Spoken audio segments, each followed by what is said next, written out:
Welcome to Wildcat Science with Mrs. Helgo. This is Human Biology, Psychology, Part 8, and we are going to be talking about psychology and mental health. So these are pretty closely entwined. It's hard to talk about psychology without talking about mental health or mental illness. And we know that mental health has many stereotypes. And please write this down. And when we talk about mental health, we're really often talking about mental illnesses. We only seem to talk about mental health when we're actually talking about mental illnesses, which seems to me like we're missing out on something big and important. So your mental health includes your emotional, psychological, and social well-being. Your mental health affects how we think, feel, act as we cope with life. Your mental health helps determine how you handle stress, relate to others, and make choices. In other words, your mental health affects your life a ton. Mental health is important at every stage of life. So we talked about briefly mental health stereotypes and stigmas and how we only talk about mental health when we often mean mental illness. And let's look at an example scenario of a mental health stigma. And you don't need to write this down, but you should pay attention. And this was adapted from an article on Medline Plus. I did not come up with this. Okay, so the question was, how many of you have seen a dentist in the last year? This was a question asked during a conference of about 200 people. Almost everyone in the audience raised their hands. The second question, how many of you have seen a psychologist or a counselor in the last year? A smattering of people hesitantly rose their hand. There's a stigma around mental health. Why is that? Has anyone died of tooth decay? Not really, but we know that it's important to go to the dentist and we value dental hygiene. Has anyone died of mental illness? Yes, about 800,000 people per year die by suicide. So, why is it socially acceptable to practice dental hygiene but not mental hygiene? Good teeth are seen as a good thing. However, mental health is invisible, and humans have a long history of disregarding what they cannot see. Let's look at an example. Take Dr. Ignaz Semmelweis, a physician in the mid-1800s who discovered a dramatic reduction in mortality of his patients simply by forcing the doctors to disinfect their hands. So this was very intuitive at the time. People didn't know that. He noticed the doctors' wards had mortality rates 3 times that of midwives' wards and suspected that the doctors carried infection from one patient to another. Unfortunately, he fell victim to bad timing. He published his ideas on hand washing and they were rejected. He had a nervous breakdown and died from an infected wound in a mental hospital in 1865. So there are layers of irony about Dr. Semmelweis's life. One was that he died from an infected wound when he was talking about how to avoid infection. And 2, right about the same time as he died, about the same time as Semmelweis's death, microbiologist Louis Pasteur's germ theory was published, and Joseph Lister, the father of modern antiseptics, was practicing antiseptic procedures and surgery. So questions I'm posing to you are, how many people die from mental health related issues because of the stigma of going to a mental health professional? How could we change this so fewer people die unnecessarily? And how could everyone's mental health be improved? So good mental health includes good mental hygiene. So what does good mental hygiene look like? You don't have to write these down. We're going to go through each one of them more in depth. Good mental hygiene includes an adequate amount of sleep, a good diet, plenty of exercise, strong social connections, a cultivation of purpose, perspective, and humor, and mindfulness.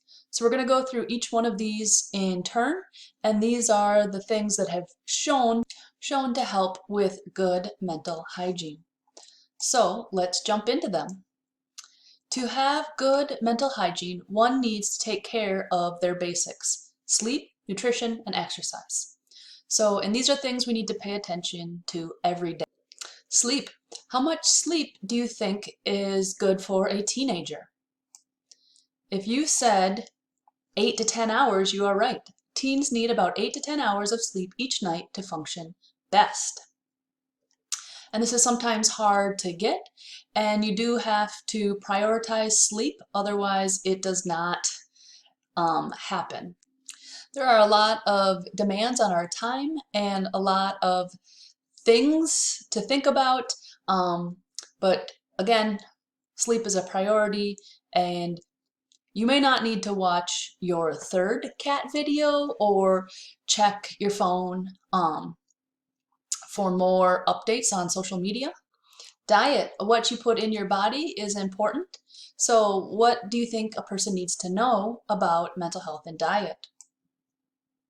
So some things to think about is to function your best, both in body and brain, you need to eat mostly real foods. So not processed. The more processed foods we eat, they're not as good for us. Foods that are low in sugar, low in fat, lots of vegetables and fruits, whole grains, and lean protein. And don't eat too little, don't eat too much, and eat a little bit often, which would be about 3 meals a day and 2 snacks. And that's a pretty good common sense guidelines for your diet. All that is stuff that you should know. And let's delve a little bit more into the psychology and diet. Your mood is affected by what you eat. So be smart, pay attention to patterns. Pay attention to how you feel after you eat something. Chocolate, a bag of chips, a good meal, something you cooked, a can of pop, like an energy drink, any of those things. Do you feel refreshed? Do you feel guilty about it? Does it make you feel irritable or jittery? Does it make you feel like good and strong? Does it make you feel like, oh my God, I'm so fat. I'm the worst person in the world. Does it make you feel satiated, like filled up? Are you not able to stop when you start eating that thing? There are lots of ways that food affects our brains, and just thinking about the pattern that you have. Some common culprits for foods that make our brains feel not so hot. Sugar, fried foods, caffeine, alcohol, and any kind of drug. So for example, something that's high in sugar, we get a high glycemic shoot up, our blood sugar goes way up, and then it crashes really fast. And then a lot of times people feel kind of low energy and a little bit irritable, and then that is something that affects our mental health and perhaps affects other parts of our life, like our academic work or our relationships. I know something for myself. I have to be careful with caffeine and coffee because I like it, but it isn't so much like me. And then if I, let's say, have a cup of coffee and then like 3 hours later, I'm like, ugh, I hate everybody and I'm really irritable. So that's something that I need to watch out for when I'm interacting with other people. Our third factor in our, let's say, mental health pyramid is exercise. How much exercise should teenagers get? If you said teenagers should get 60 minutes of exercise each day, you would be correct. So research shows that regular exercise reduces symptoms of mild to moderate depression and anxiety. So exercise is good for your body. It's also very good for your mind. And let's talk about the psychology that we already know. So regular exercise reduces the amount of stress hormones in your body. So the cortisol, the adrenaline, and then other words for it like norepinephrine and epinephrine. So exercise increases levels of endorphins, which we know are those hormones that make us feel really good, and also serotonin, and high levels of serotonin also make us feel good, and it is associated with happy, positive feelings. Whereas the opposite, low levels of endorphins and low levels of serotonin are associated with depression. So if someone is having a major depressive episode, just telling them to go out for a walk and get some exercise isn't going to be enough. They're going to need help from a mental health professional and perhaps some antidepressants. But if you have mild to moderate, that can be anxiety or depression, that can be helped with regular exercise. So let's talk about social connections. So social connections are important for good mental hygiene. We know that it can't just be any kind of social connection. It needs to be supportive and positive.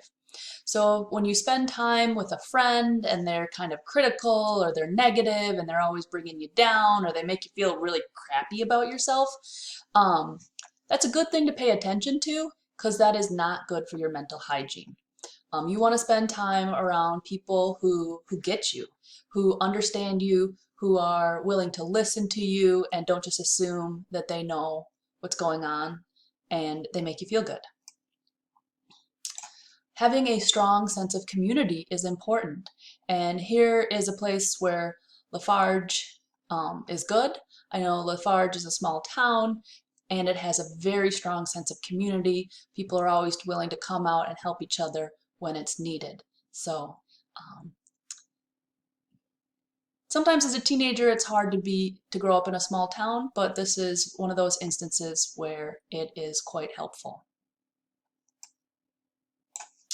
And it is the strength of the bond, not the quantity of friends that matter when it comes to your mental hygiene.